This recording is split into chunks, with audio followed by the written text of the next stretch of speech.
Assalamualaikum teman-teman. Di sini kami akan menjelaskan materi ekonomi kelas 11 semester 1. Sebelum pergi ke materi, pepatah pernah mengatakan, tak kenal maka tak sayang. Maka perkenalkanlah, nama saya Nopika Agista Irawan dari kelas 11 IPS. Sebelum pergi ke materi, alangkah baiknya di like, comment, share, and subscribe ya teman-teman. Pengertian pendapatan nasional. Pendapatan nasional adalah hasil perekonomian suatu negara yang dapat dihitung dari segi produsen, pengeluaran, dan pendapatan. Jumlah pendapatan dari faktor-faktor produksi yang digunakan untuk memproduksi barang dan jasa dalam satu tahun tertentu atau dalam satu tahun periode tertentu.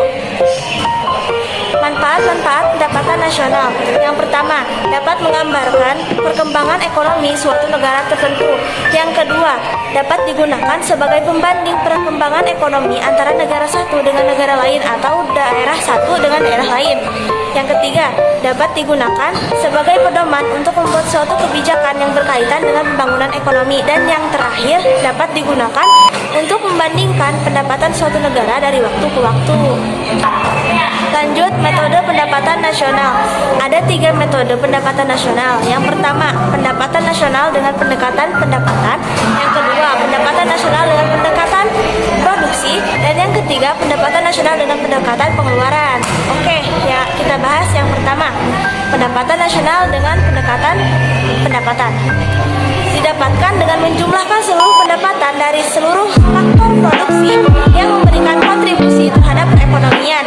Pendapatan dari faktor-faktor produksi tersebut adalah seperti sewa, bunga, upah, dan laba. Secara matematis, perhitungan pendapatan nasional dengan pendekatan pendapatan dapat dirumuskan sebagai berikut. Y sama dengan R sama ditambah W ditambah I ditambah P.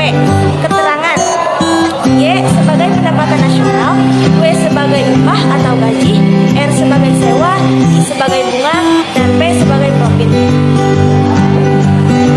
Metode pendapatan nasional yang kedua yaitu metode pendapatan dengan pendekatan produksi. Didapatkan dengan menjumlahkan produksi nilai tambah seluruh sektor yang ada di dalam perekonomian. Pendekatan produksi merupakan pendekatan yang berasal dari penggunaan beberapa faktor produksi untuk menghasilkan suatu barang atau jasa. Terdapat 3 sektor dalam pendapatan produksi, yaitu 1. Sektor primer. Contohnya seperti pertanian, peternakan, kehutanan, dan perikanan, tambangan, dan penggalian. Kedua, sektor sekunder. Terdapat seperti industri pengolahan, listrik, air, dan gas bangunan. Yang ketiga, sektor tersier. Perdagangan, hotel, restoran, pengangkutan, telekomunikasi, jasa, dan lain-lain.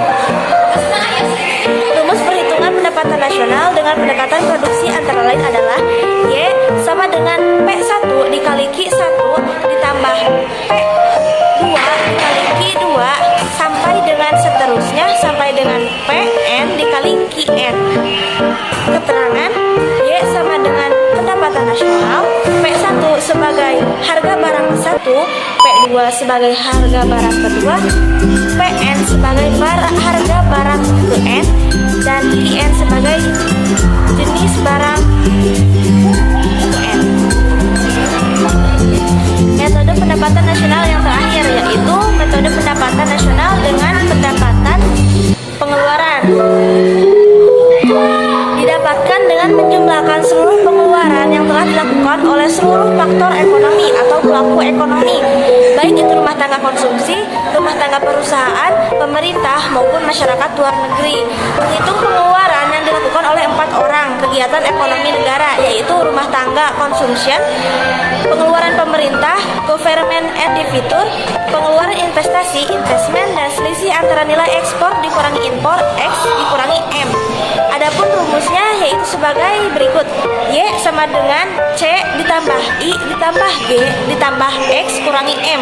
Keterangan: Y sebagai pendapatan nasional, C sebagai konsumsi, I sebagai investasi, G sebagai belanja pemerintah, X kurangi M sebagai ekspor dikurangi impor. Oke, lanjut ke konsep-konsep yang berhubungan dengan pendapatan nasional. Ada 5 konsep. Yang pertama, produk domestik bruto atau Gross National Product (GNP) didapatkan dengan menjumlahkan pendapatan domestik bruto yang disamakan dengan menambahkan pendapatan neto terhadap luar negeri. Pendapatan neto terhadap luar negeri didapatkan dari selisih laba perusahaan asing yang ada di dalam luar negeri. Rumusnya seperti berikut: GNP sama dengan GDP ditambah pendapatan neto terhadap luar negeri. Oke, lanjut yang kedua, produk nasional neto dan net nasional produk (NNP) didapatkan dengan mengurangi produk nasional bruto dengan penyusutan dan barang pengganti modal. Rumusnya seperti berikut: NNP sama dengan GNP dikurangi penyusutan. Oke, lanjut nomor 3, pendapatan nasional neto atau net national income (NNI) didapatkan dengan mengurangi produk nasional neto dengan pajak tidak langsung dan ditambah dengan subsidi. Rumusnya sebagai berikut: NNI sama dengan NNP dikurangi pajak tidak langsung ditambah subsidi. Oke, lanjut yang keempat, pendapatan perseorangan atau personal income (PI) didapatkan dari pendapatan nasional neto ditambah dengan transfer payment yang dikurangi dengan laba ditahan, iuran asuransi, iuran jaminan sosial, dan pajak perseroan. Pendapatan perseorangan secara matematis akan dapatkan rumus sebagai berikut: PI sama dengan NNI ditambah transfer payment dikurangi laba ditahan ditambah iuran asuransi ditambah iuran jaminan sosial ditambah pajak perseroan. Yang terakhir, pendapatan disposable atau disposable income (DI). Pendapatan disposable didapatkan dengan mengurangi pendapatan perorangan dengan pajak penghasilan. Rumusnya pendapatan disposable sama dengan PI dikurangi pajak penghasilan. Oke, pada pembahasan bab 1 tentang pendapatan nasional ternyata terdapat pendapatan per kapita dan distribusi pendapatan nasional. Oke, kita bahas. Pendapatan per kapita pada dasarnya merupakan kumpulan pendapatan masyarakat suatu negara. Tinggi rendahnya pendapatan nasional akan mempengaruhi tinggi rendahnya pendapatan per kapita negara yang bersangkutan. Di samping itu, jumlah penduduk turut mempengaruhi tinggi rendahnya jumlah pendapatan per kapita suatu negara. Rumus pendapatan per kapita yaitu jumlah produk domestik bruto dibagi dengan jumlah penduduk. Baiklah, pengklasifikasian negara berdasarkan pendapatan per kapita. Terdapat 3 pengklasifikasian. Yang pertama, negara berpendapatan rendah, negara berpendapatan sedang atau menengah, dan negara berpendapatan tinggi. Yang pertama, negara berpendapatan rendah, yaitu negara yang diklasifikasikan dengan pendapatan yang kurang dari 905 US dollar. Dan yang kedua, negara berpendapatan sedang atau menengah, negara yang diklasifikasikan ke dalam negara yang berpendapatan menengah atau sedang adalah negara yang berpendapatan per kapitanya 906 sampai 11.115 US dollar. Yang ketiga, negara berpendapatan tinggi, negara yang diklasifikasikan ke dalam negara yang berpendapatan per kapitanya tinggi yaitu 11.116 ke atas US dollar. Nah, tadi sudah dijelaskan bahwa akan ada distribusi pendapatan nasional. Apa sih distribusi pendapatan nasional itu? Distribusi pendapatan nasional mencerminkan merata atau timpangnya pembagian hasil pembangunan suatu negara di kalangan penduduknya. Merata tidaknya distribusi pendapatan tentu harus diperhatikan karena tidak merataan distribusi pendapatan akan mengakibatkan masalah pembangunan ekonomi tersendiri. Untuk mengetahui atau nilai tingkat pemerataan distribusi pendapatan suatu negara dapat diketahui dari grafik yang dinamakan kurva Lorenz, indeks atau rasio Gini, dan kriteria Bank Dunia. Oke, mari kita bahas satu-satu. Yang pertama, kurva Lorenz adalah kurva yang menggambarkan distribusi kumulatif pendapatan nasional di kalangan lapisan-lapisan penduduk. Kurva ini terletak dalam suatu bujur sangkar yang isi tegaknya melambangkan persentase kumulatif pendapatan nasional, sedangkan sisi datarnya mewakili persentase populasi penduduk. Yang kedua, indeks atau rasio Gini merupakan koefisien yang berkisar dari angka 0 sampai 1 menjelaskan kadar kemerataan distribusi pendapatan nasional. Bila rasio Gini mendekati 0 menunjukkan adanya ketimpangan yang rendah, dan bila rasio Gini mendekati 1 menunjukkan ketimpangan yang tinggi. Dan yang ketiga adalah kriteria Bank Dunia, merupakan kriteria Bank pendapatan. Ketimpangan distribusi pendapatan diukur dengan menghitung persentase jumlah pendapatan masyarakat dari kelompok yang berpendapatannya rendah dibanding total pendapatan penduduk. Indikator pendapatan menurut Bank Dunia adalah ketimpangan tinggi jika 40% penduduk pendapatan rendah menerima kurang dari 12% dan total pendapatan. Ketimpangan sedang 40% penduduk pendapatan rendah menerima 12% sampai 17% dari total pendapatan. Ketimpangan rendah 40% penduduk berpendapat rendah menerima lebih dari 17% dari total pendapatan. Info penting nih, pendapatan per kapita adalah pendapatan rata-rata penduduk suatu negara pada periode tertentu, umumnya pada periode 1 tahun tertentu. Pembahasan kedua tentang pertumbuhan dan pembangunan ekonomi. 1. Pengertian perbangunan ekonomi. Dalam Kamus Ekonomi Optima 2012, pertumbuhan ekonomi adalah proses pertumbuhan kondisi perekonomian suatu negara secara berkesinambungan menuju keadaan yang lebih baik selama periode tertentu. 2. Faktor-faktor yang mempengaruhi pertumbuhan ekonomi adalah: A. Kapital atau barang modal, B. Kemajuan teknologi, C. Sumber daya alam, D. Sumber daya manusia. B. Perhitungan laju pertumbuhan ekonomi. Pertumbuhan ekonomi dapat dihitung dengan membandingkan produk domestik bruto (PDB) tahun yang sedang berjalan dengan produk domestik bruto (PDB) tahun sebelumnya. C. Teori pertumbuhan ekonomi. Teori pertumbuhan ekonomi digolongkan menjadi 5 golongan besar, yaitu: 1. Aliran klasik. 2. Teori Karmak. A. Perekonomian komunal primitif, perekonomian perbudakan. C. Perekonomian prodal. C. Perekonomian prodal. D. Perekonomian kapitalis. E. Perekonomian sosialis. Pengertian pembangunan ekonomi. Dalam Kamus Ekonomi Optima 2012, pembangunan ekonomi adalah proses yang bertujuan untuk menaikkan pendapatan per kapita untuk jangka waktu panjang dan disertai adanya pemulihan struktur ekonomi. 3. Faktor-faktor yang mempengaruhi pembangunan ekonomi. A. Faktor-faktor ekonomi. B. Faktor non-ekonomi. Faktor non-ekonomi yaitu kestabilan dan keamanan negara, kemudahan birokrasi atau kerja masyarakat dan pemerintah dan kondisi budaya masyarakat. Ketenaga kerjaan. 1. Konsep-konsep ketenaga kerjaan. A. Tenaga kerja. B. Angkatan kerja. C. Kesempatan kerja. D. Pengangguran. 3. Sistem pengupahan. Gaji atau upah merupakan kompensasi atas balas jasa atau yang telah diberikan.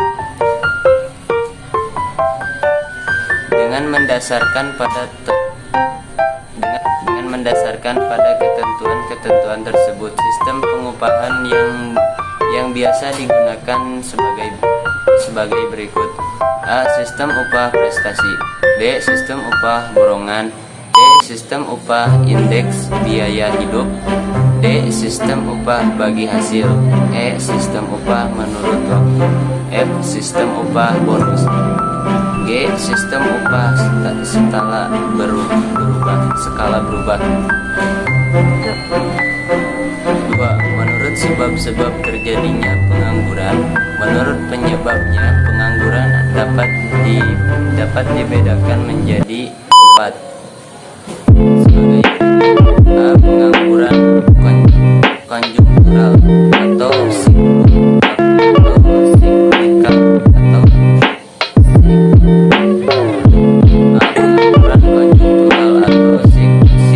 struktural. Pengangguran ini disebabkan adanya gelombang struktural atau siklus yang terkadang mengalami penurunan. Pengangguran struktural. Perkembangan perekonomian dalam jangka panjang biasanya akan meningkatkan peran sektor induksi besar dan menggusur peran industri kecil. Tenaga kerja dalam industri kecil menjadi tidak terpakai dan menganggur. C. Pengangguran musiman. Banyak terjadi di sektor pertanian yang tingkat produktivitasnya sangat dipengaruhi siklus tanam. Pengangguran friksional terjadi karena adanya perpindahan atau peralihan dari satu sektor ke sektor lain atau dari sektor pekerjaan ke pekerjaan yang lain. Misalnya perpindahan dari sektor pertanian ke sektor industri. C. Cara mengatasi pengangguran. A. Menciptakan kesempatan kerja terutama di sektor pertanian melalui penciptaan. D. Menumbuhkan unsur-unsur yang baru dan lain-lain. C. Meningkatkan keterampilan tenaga kerja. Pembahasan 3. Tenaga kerjaan. Konsep tenaga kerjaan. Pengertian tenaga kerjaan. Tenaga kerja atau sumber daya manusia merupakan modal yang sangat dominan dalam menyukseskan program pembangunan. Tenaga kerja yaitu setiap orang yang mampu melakukan pekerjaan guna menghasilkan barang dan jasa. Jenis-jenis tenaga kerja menurut sifatnya. Pertama, tenaga kerja jasmani. Kedua, tenaga kerja rohani. Menurut kualitasnya, tenaga kerja terdidik, tenaga kerja yang mempunyai pendidikan yang tinggi sehingga ahli di bidangnya, contoh guru, dosen, dokter, dan lain-lain. Tenaga kerja terlatih, tenaga kerja yang memiliki keahlian dalam bidang tertentu karena pengalaman, contoh montir, supir, dan lain-lain. Tenaga kerja tidak terlatih dan tidak terdidik, tenaga kerja yang tidak memerlukan pendidikan atau pelatihan tertentu untuk melakukan pekerjaannya, contoh tukang sapu, dan lain-lain. Menurut fungsi pokok dalam perusahaan, tenaga kerja produktif, produksi, tenaga kerja di bidang pemasaran, tenaga kerja umum dan administrasi, berhubungan dengan produk, tenaga kerja langsung terlibat pada proses produksi dan biayanya dikaitkan pada biaya produksi atau pada barang yang dihasilkan. Tenaga kerja tidak langsung, tenaga kerja yang tidak langsung terlibat secara langsung pada proses produksi dan biayanya dikaitkan pada biaya operasional pabrik angkatan kerja. Untuk mengetahui perbandingan antara angkatan kerja dan penduduk usia kerja, tingkatan partisipasi angkatan kerja digunakan rumus sebagai berikut. TPAK sama dengan bekerja dikurangi jumlah penduduk dikali 100%. Adapun untuk mengetahui keuntungan atau dependensi rasio DR digunakan rumus sebagai berikut. DR sama dengan penduduk di luar usia kerja dibagi penduduk usia kerja dikali 100%. Semakin tinggi dependensi rasio, maka semakin besar tanggungan penduduk reproduktif. Kesempatan kerja memiliki dua pengertian. Dalam arti sempit, kesempatan kerja adalah banyak sedikitnya tenaga kerja yang mempunyai kesempatan bekerja. Dalam arti luas, kesempatan kerja adalah banyak sedikitnya faktor-faktor produksi yang mungkin dapat ikut dalam proses produksi. Hubungan penduduk, tenaga kerja, angkatan kerja, dan pengangguran. Penduduk suatu negara dapat dibagi menjadi dua kelompok, yaitu tenaga kerja, yakni penduduk yang dianggap tangguh bekerja, dan tenaga kerja, yakni penduduk yang dianggap tidak mampu bekerja. Tenaga kerja dibagi menjadi dua,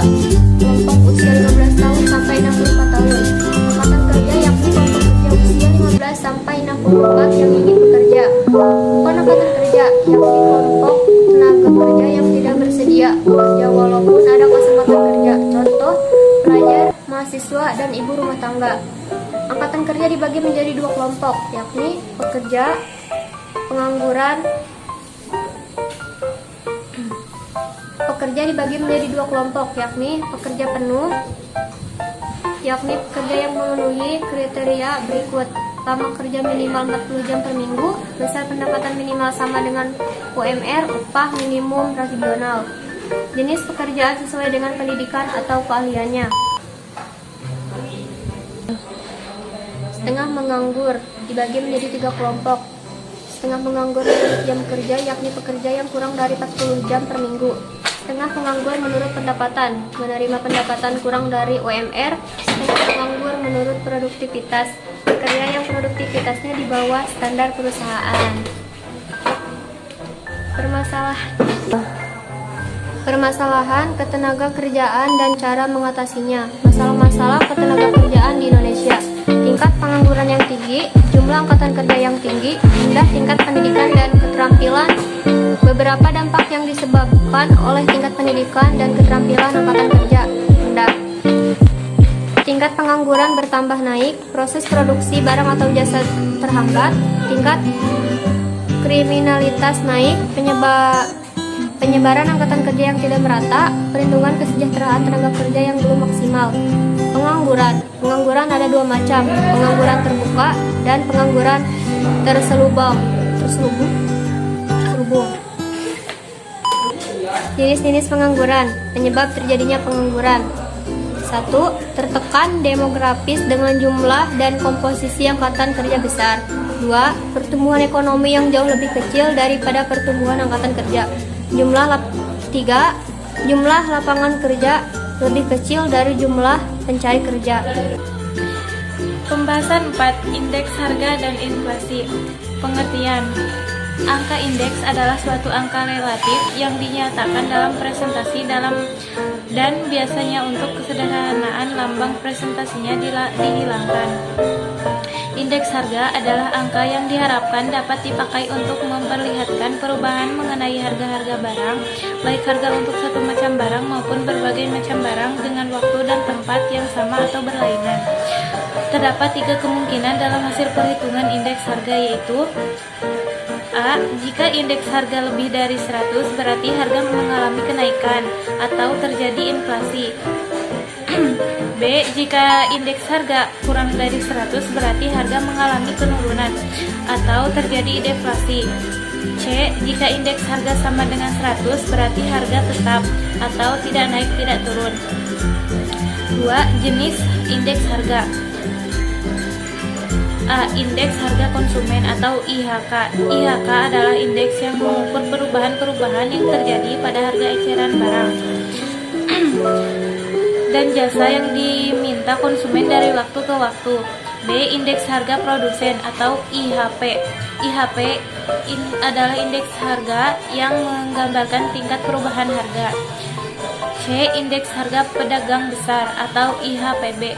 IHPB adalah indeks yang menggambarkan besarnya perubahan harga pada tingkat harga perdagangan besar atau grosir dari komoditas-komoditas yang diperdagangkan.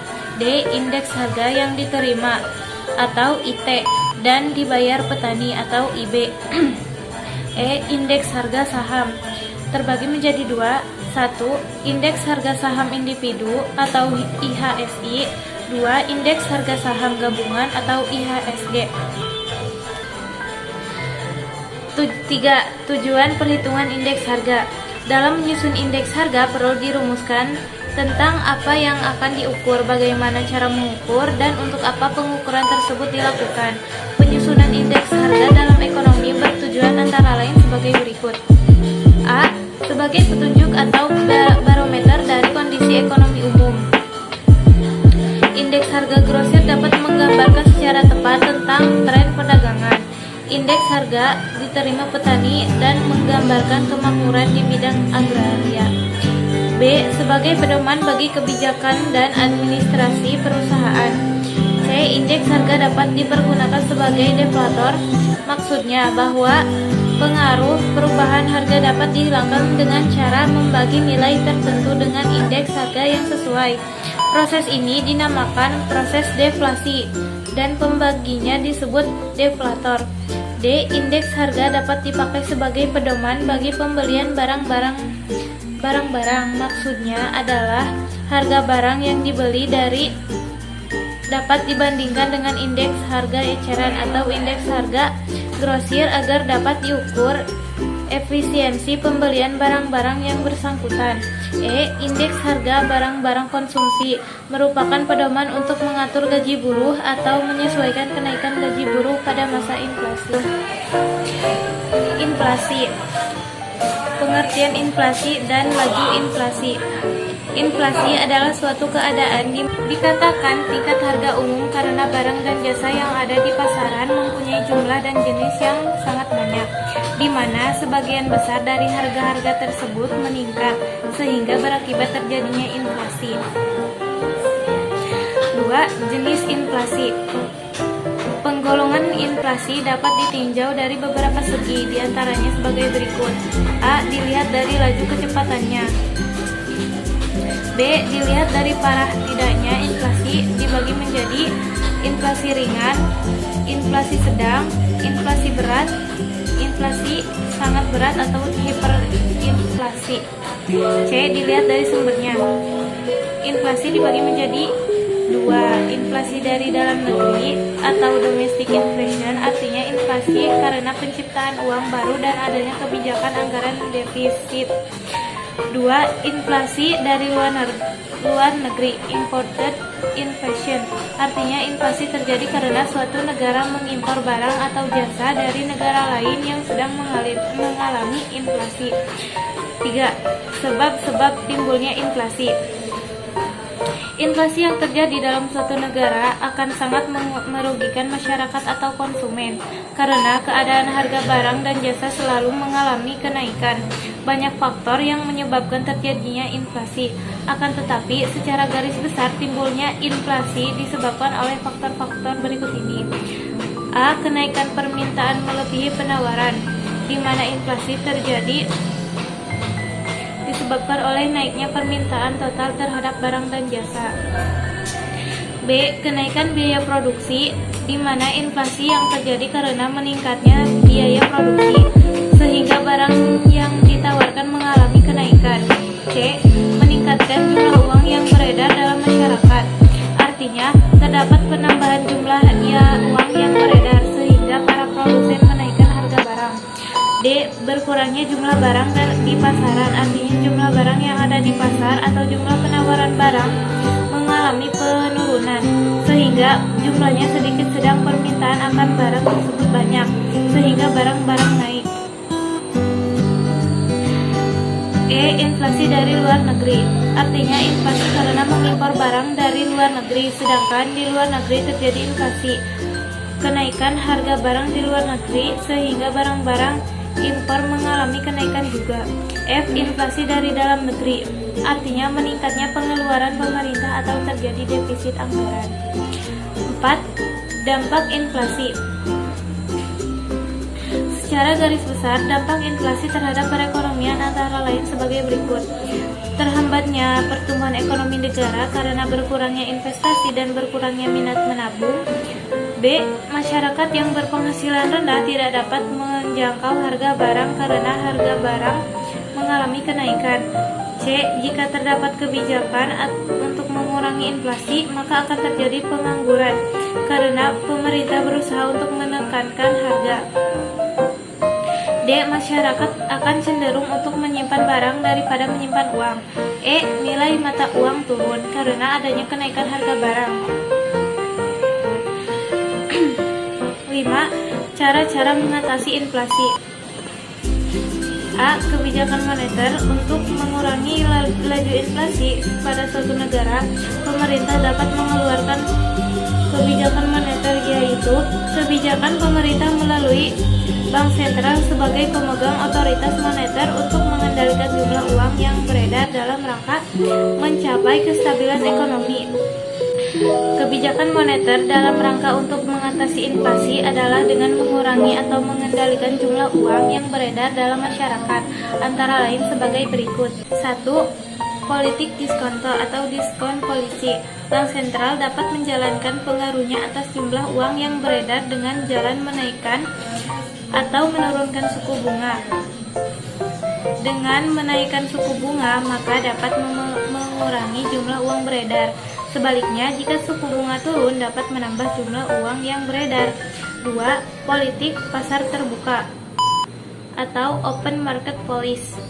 Dengan politik pasar terbuka, bank sentral secara aktif akan membeli atau menjual surat berharga dengan tingkat suku bunga tertentu. Jika bank sentral membeli surat berharga, maka akan memberi pengaruh untuk menambah jumlah peredaran uang. Sebaliknya, jika bank sentral menjualnya, maka uang banyak yang ditarik dari peredaran. 3. Politik cadangan. Politik cadangan kas atau cash ratio policy. Bank sentral dapat menentukan jumlah cadangan kas minimum yang harus ada di bank-bank umum dengan tujuan agar kredit yang diberikan pada masyarakat dapat dikendalikan sehingga dapat memengaruhi jumlah uang beredar. 4. Kebijakan kredit selektif. Kebijakan ini dapat diambil oleh bank sentral pada saat ekonomi sedang mengalami gejala inflasi. Kebijakan ini dilakukan dengan memperketat syarat-syarat pemberian kredit kepada masyarakat atau yang sering disebut dengan syarat 5C.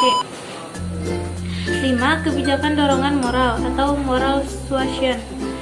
Bank sentral dapat memengaruhi jumlah uang beredar dengan berbagai pengumuman, pidato, dan edaran yang ditujukan kepada bank umum dan pelaku moneter lainnya.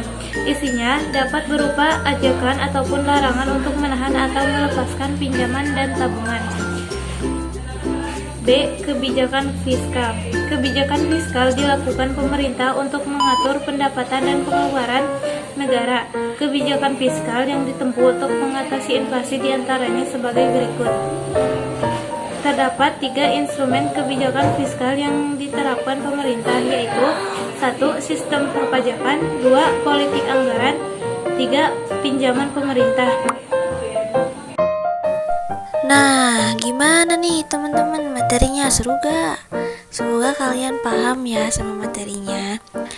Sekian dari kami, mohon maaf jika ada kata-kata yang kurang berkesan. Banyak kesalahan karena kesempurnaan hanya milik lagu Rizky Febian. Cuci tangan sampai bersih. Cukup sekian, terima kasih. Dan jangan lupa di like, comment, and subscribe ya teman-teman. Assalamualaikum warahmatullahi wabarakatuh.